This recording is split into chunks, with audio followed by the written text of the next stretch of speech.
Hey everyone! In today's video, I'm going to show you how to export your Squarespace website in just a few simple steps. First, log into your Squarespace account and click on Settings in the main navigation. The Settings dashboard will open up. Next, within the Settings menu, locate and click on Advanced. You'll see the Advanced Settings options appear. Now click on Import and Export Content to open that panel. The Import and Export interface will display with two buttons. Click the Export button.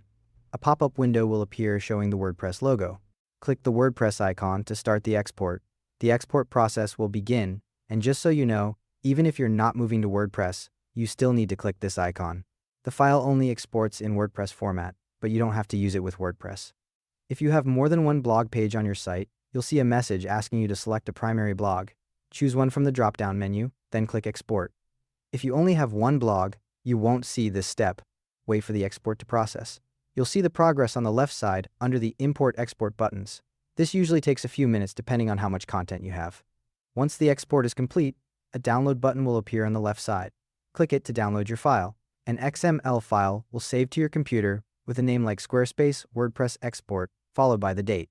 The XML file includes your blog post, layout pages, up to 1,000 comments per post, text and image blocks, tags, audio files, and embedded videos.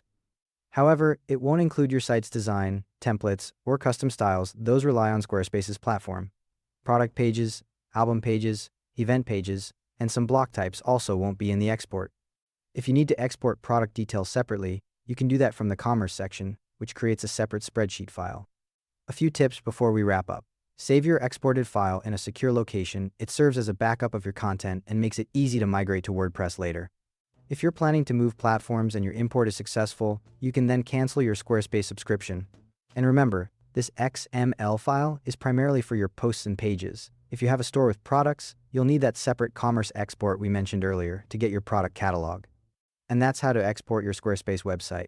Thanks for watching. Hope this helped.